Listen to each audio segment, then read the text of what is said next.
Hello student, कैसी चल रही है पढ़ाई? लास्ट लेक्चर में हमने एक्सपोनेंट इन पावर जो चैप्टर है आपका, उसके कुछ रूल्स पढ़े थे। वो रूल्स आपने अच्छे से याद कर लिए होंगे। कौन से रूल्स? जो मैंने a raise to m, a raise to n वो करके समझाए थे। कुछ 5 या 6 रूल्स थे, वो सब आपको अच्छे से याद कर लेना है, क्योंकि अगर आप सब की प्रैक्टिस के बारे में सोचेंगे तो वही रूल्स के ऊपर से ही आप हर एक सम कर सकते हो। और हमने कुछ सिंप्लीफिकेशन, कैसे एक्सपोनेंट इन पावर के सम कैलकुलेशन करना है, वो भी देखा था।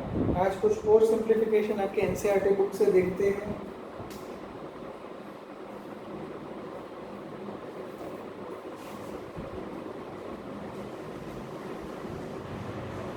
चलो क्वेश्चन लेते हैं। आपका क्वेश्चन नंबर 3 का वो हो जाएगा 1/2 raise to -2 plus 1/3 raise to -2 plus 1/4 raise to -2 ऐसे दिया है। और इनको आपको इवेल्यूट करना है। फाइंड द वैल्यू कहाँ है, फाइंड द वैल्यू वाला है। इनकी वैल्यू फाइंड करते हैं। चलो, तो सबसे पहले एक्सपोनेंट रूल से ही जाना है। एक्सपोनेंट ऊपर भी लगता है, नीचे भी लगता है, तो वो सीधा हम कर देते हैं। 1 के ऊपर -2 आता है, 2 के ऊपर भी -2 आता है। यहाँ पे भी 1 के ऊपर -2 लगेगा और 3 के ऊपर भी -2 लगेगा। यहाँ पे देखिए तो यहाँ पे भी 1 के ऊपर -2 और 4 के ऊपर भी -2। तो इस तरह से आप ये कर लोगे, ठीक है। अब ये एक्सपोनेंट जो है, इनको आपको माइनस से उसमें से प्लस करना है। आपको पता है कि माइनस एक्सपोनेंट का कैलकुलेशन हम नहीं कर सकते, तो इसको प्लस करने के लिए इनको यहाँ पे भेज दें, वो नीचे आ जाएगा। तो यहाँ पे 2 हो जाएगा और 1 हो जाएगा। यहाँ पे 3 और 1 यहाँ पे 4 और यहाँ पे 1 क्योंकि ये ऊपर जाएगा तो ये प्लस हो जाएगा, यहाँ पे ये नीचे जाएगा तो प्लस। अब नीचे जो 1 का स्क्वायर तीनों में मिल रहा है, उसकी कोई वैल्यू वैसे नहीं है, क्योंकि 1 का स्क्वायर 1 ही होता है। और हर एक अमाउंट के नीचे 1 तो होता है, उसका 1 से डिवीज़न करने पे वही जो अमाउंट है उसका ही आंसर आता है। तो यहाँ पे हम 2 का स्क्वायर, 3 का स्क्वायर और 4 का स्क्वायर इनका कैलकुलेशन करके सीधा आंसर रख सकते हैं। ये 1 को हमें कैलकुलेशन में लेने की ज़रूरत नहीं है, क्योंकि इनका आंसर 1 आएगा और अपॉन में 1 जो होता है उसका कोई मतलब नहीं होता है। मतलब कि जैसे आपने 5 लिखा तो भी वो सेम चीज़ है, और आपने 5/1 लिखा तो भी वही बात है। तो हम यहाँ पे सिर्फ 5 लिखते हैं। इस तरह से सिर्फ इनका ही स्क्वायर देखते हैं। ये 2 का स्क्वायर है तो 2 2 ज़ा 4 हो जाएगा, यहाँ पे 3 3 ज़ा 9 हो जाएगा, यहाँ पे 4 4 ज़ा 16 हो जाएगा। यहाँ पे आप कैलकुलेट करें तो ये 16 + 4 20 हो जाएगा, प्लस 9 ऐड करेंगे तो ये आपको मिलेगा 29। तो इस तरह से आपने ये कैलकुलेशन कर लिया। लिख लो यहाँ, इनका स्क्रीनशॉट ले लो और अच्छे से समझ लो। नेक्स्ट क्वेश्चन लेते हैं।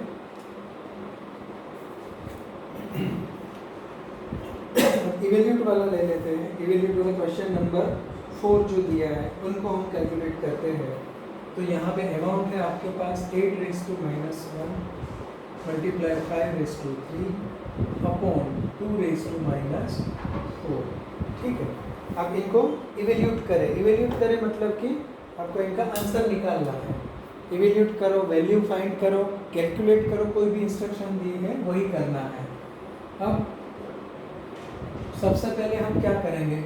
सबसे पहले अगर आप माइनस में प्लस वाली चीज़ कर लो तो वो ठीक रहता है। तो इनको ऊपर ले लें, ये इनको नीचे जाने दें।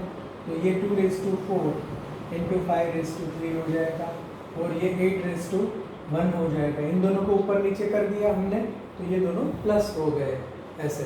और अब यहाँ पे देखें तो ये 2⁻4 है और यहाँ पे नीचे 8 लिखा है। 8 का मतलब क्या होता है? ये 2⁻4 ऐसे ही लिख दिया, 5⁻3 ऐसे ही लिख दिया। 8 मतलब कि 2 × 2 × 2 2 2 ज़ा 4 2 ज़ा 8। 8 को हम ऐसे लिख सकते हैं। तो ये हो गया 2⁻3, मतलब अब मिल रहा है आपको 2⁻4 और 5⁻3, यहाँ पे 2⁻3 मिल रहा है। अब ये एक्सपोनेंट को ऊपर ले लें क्योंकि यहाँ पे दोनों पे बेस सेम है और यहाँ पे एक्सपोनेंट है, तो ये हो जाएगा 2⁴ - 3। वो रूल्स आप जब देखोगे तो डिवीज़न होता है तो सब्ट्रैक्शन होता है, और यहाँ पे 5⁻3। यहाँ पे 2⁴ - 3 करेंगे तो 1 आता है, तो सिर्फ 2 लिखते हैं क्योंकि ऊपर 1 एक्सपोनेंट हम नहीं लिखते हैं, और यहाँ पे हो जाएगा 5 × 3। अब कैलकुलेशन कर लो, 5⁻3 मतलब 5 × 5 × 5, 5 5 = 25, 25 5 = 125, और 125 2 जो है वो आंसर है 250। इस तरह से आप इनका कैलकुलेशन करके सब आंसर लिख लो। अब ध्यान से इनके स्टेप्स देखोगे तो भी आपको समझ में आ जाएगा, और फिर उसके साथ साथ मैं जो एक्सप्लेन करता हूँ वो भी सुनते जाओगे तो अच्छे से ये सब आपको याद भी रह जाएगा, और फिर आप अपने आप भी इसकी प्रैक्टिस कर सकते हो।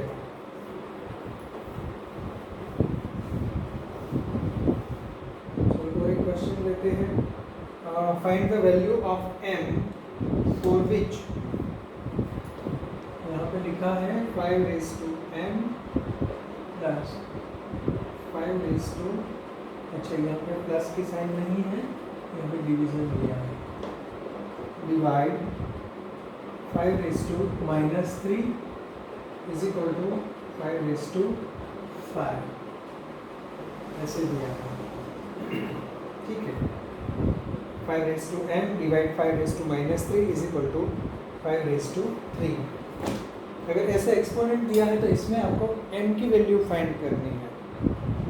ऐसे कोई भी इस तरह का सम दिया जाए तो सीधा हमें तो प्रिंसिपल से ही जाना है, रूल्स जो बताया है उसमें ही देखना है। सबसे पहले जो एक्शन दिया है उनको अगर हम परफॉर्म कर लें तो मोस्टली आपको आंसर तक पहुंचने में सुविधा होती है। तो यहाँ पे आप देख सकते हो ये 5 है, 5 के बीच में डिवीज़न है, तो इनको मैं ऐसे लिख दूँ 5⁻m अपॉन 5⁻³ = 5⁻5, ठीक है।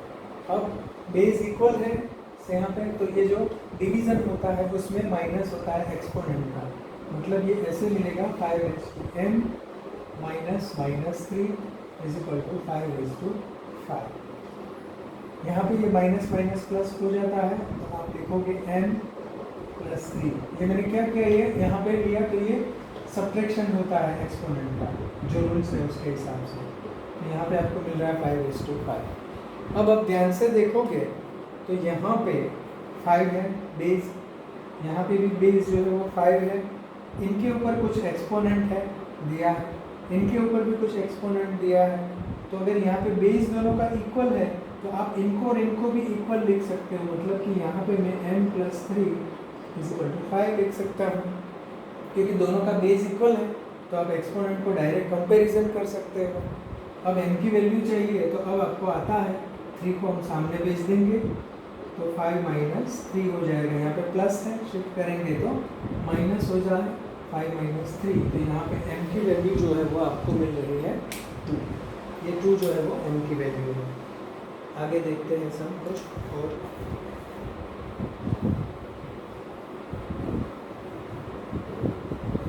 मुझे लग रहा है कि एक्सपोनेंट एंड पावर जो है वो आपको मज़े आ रहे होंगे, वो अच्छे से आप करते होंगे, क्योंकि बहुत कुछ ज़्यादा इधर उधर है नहीं। आप ध्यान से एक बार मेथड देख लेते हो तो कोई भी सम जो है इसका वो आप खुद भी सॉल्व कर सकते हो। अब इवेल्यूट वाला एक सम करते हैं, जिसमें यहाँ पे सबसे पहले ये वाला ब्रैकेट दिया है, फिर दिया है 1/3 और उसका एक्सपोनेंट दिया है यहाँ पे -1, माइनस करके यहाँ पे दिया है 1/4, और यहाँ पे आपको मिल रहा है -1।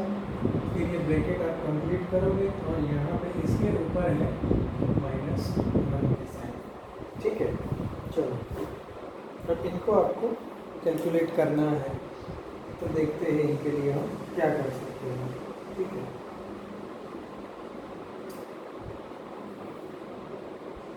अब ये ब्रैकेट आप देखो, ये -1 सबसे पहले हम अप्लाई करना शुरू कर देते हैं, मतलब ऊपर और नीचे भी, तो आपको मिलेगा 1 के ऊपर भी -1, यहाँ पे 3 के ऊपर भी -1, ये -1 दोनों पे अप्लाई होता है, सबसे पहले वही कर लेते हैं।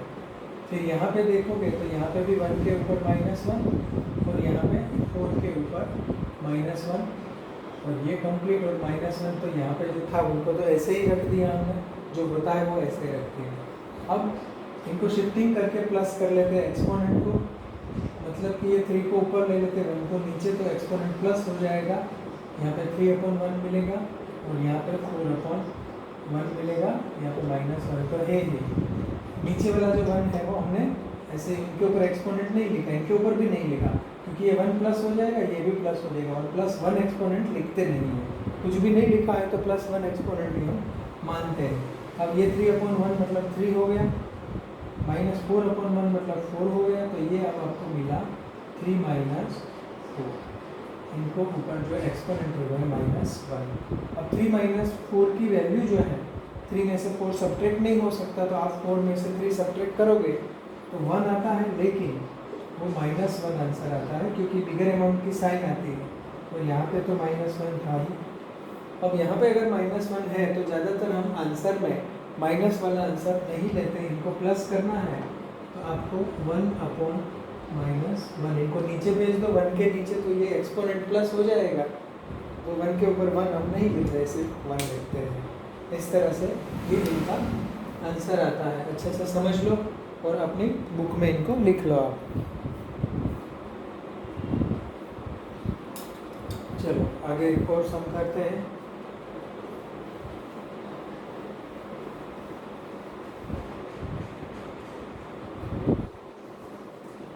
ये क्वेश्चन नंबर 6 में जो सेकंड है वो आपके लिए मैं छोड़ रहा हूँ क्योंकि वो इससे भी थोड़ा सिंपल है, और क्वेश्चन नंबर 7 से हम आगे बढ़ते हैं। उसमें आपको कहा है सिंप्लीफाई करना है, सिंप्लीफिकेशन का सम है, मैं अमाउंट लिख रहा हूँ यहाँ पे, दिया है यहाँ पे 25 मल्टीप्लाई t⁻⁻4 और अपॉन में डिवीज़न में यहाँ पे लिखा है 5⁻³ मल्टीप्लिकेशन की साइन है 10 और मल्टीप्लाई करके t⁻8 इस तरह से लिखा है, और इनको सिंप्लीफाई करना है। चलो सिंप्लीफाई करके कौन सी वैल्यू आती है वो देख लेते हैं। इसमें 2-3 चीज़ें जो है वो एक साथ भी आप कर सकते हो और स्टेप वाइज भी कर सकते हो। देखो 2-3 चीज़ें आप कौन सी एक साथ कर सकते हो, 2 चीज़ें कर सकते हो। 25 जो है उनको यहाँ पे आप लिख सकते हो, ये 5 का स्क्वायर हो गया, 5 × 5 मतलब 25 हो जाता है, क्योंकि एक्सपोनेंट में लिख देते हैं तो यहाँ पे भी 5 दिख रहा है, तो वो उनका कैलकुलेशन करने में आसानी होती है। फिर मैंने मल्टीप्लाई किया, t तो था ही, ये -4 है, यहाँ पे भी t⁻8 है, तो डिवीज़न है, बेस इक्वल है तो डिवीज़न होता है, और बेस अगर इक्वल है तो ये डिवीज़न में सब्ट्रैक्शन होता है, मतलब कि -4 - -8 को सब्ट्रैक्ट करना है इनमें से, इस तरह से। अब यहाँ पे तो जो था वो -3 × 10 लिख देंगे, ये t जो था वो ऊपर चला गया, ये एक्सपोनेंट, इसलिए वो लिखना नहीं है, इतना हो गया। अब यहाँ पे भी बेस इक्वल है, 5 यहाँ पे 5 यहाँ पे, तो एक बार 5 लिख देते हैं, और यहाँ पे भी वही होगा, तो 2 -3 मतलब इनका एक्सपोनेंट यहाँ पे सब्ट्रैक्शन करेगा, ऐसे लिख दिया। और यहाँ पे ये t जो था इनको कैलकुलेट कर लेते हैं, ये माइनस का ब्रैकेट ओपन होगा तो माइनस माइनस प्लस, तो आपको ऐसे मिलेगा -4 + 8, ये माइनस माइनस प्लस हो जाएगा। अब 8 - 4 तो इसके ऊपर एक्सपोनेंट जो है वो 4 करेगा, 8 में से 4 सब्ट्रैक्ट करके आता है।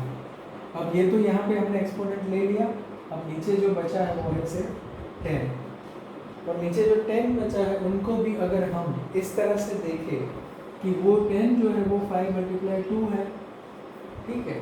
अब यहाँ पे देखते हैं क्या होता है, तो यहाँ पे ये माइनस माइनस प्लस हो जाएगा, तो ये 2 + 3 हो जाता है, तो ये 5⁻2 + 3 मतलब 5 हो गया, ये t⁻4 हो गया, और यहाँ पे 5 × 2 जो था वो मैंने लिख लिया। अब यहाँ पे 5 के ऊपर भी एक एक्सपोनेंट है, 1 एक्सपोनेंट यहाँ पे भी होता है, तो इनका भी सब्ट्रैक्शन होगा, तो 5 - 5 - 1 t⁻4, नीचे अब बचा से 2, क्योंकि इनका जो 1 का था वो यहाँ पे सब्ट्रैक्शन में ले लिए। अब ये आता है 5⁻4 × t⁻4/2, इस तरह से आपको मिलता है, या फिर इनको कैलकुलेट कर लो आप, 5 5 5 5 मल्टीप्लाई करके 5 5 25, 25 5 125 और 125 5 625 अपॉन 2 40⁴ ये आंसर दिया है, तो ये लिखना है या फिर कैलकुलेशन करके ये भी आंसर आप लिख सकते हो। ये हमने 5² जो 5⁴ था इनको सिंप्लीफाई कर दिया। इस तरह से इनका नंबर में आपने आंसर लिख लिया। इसके बाद वाला सम देखते हैं। चलो वो भी मैं आपको एक्सप्लेन कर देता हूँ। मोस्ट ऑफ हमने NCERT की जो एक्सरसाइज की है वो सभी मैंने आपको एक्सप्लेन कर दी है, ज़्यादातर हो सके उतने ज़्यादा सम किए हैं, बाकी आपको प्रैक्टिस में से करना है। 10 के ऊपर भी -5 का एक्सपोनेंट है, यहाँ पे 125 दिया है और इनका डिवीज़न करके यहाँ पे 5⁻⁻7 दिया है मल्टीप्लाई 6⁻⁻5 दिया है। ठीक है, और इनका सिंप्लीफिकेशन करना है आपको। चलो एक्सपोनेंट को कैलकुलेट करके इनको सिंप्लीफाई करते हैं रूल्स के हिसाब से। अगर देखा जाए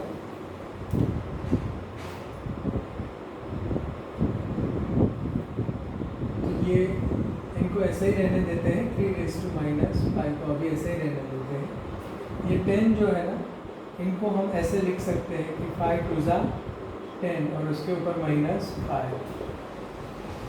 ये 125 जो है इनका तो मैं साइड में ही लिख के बता देता हूँ कि 5 5 फिर 25 25 5 125, तो ये 5 का क्यूब है, ऐसे लिख दिया। नीचे जो था वो 5⁻⁻7 था, वो लिख दिया।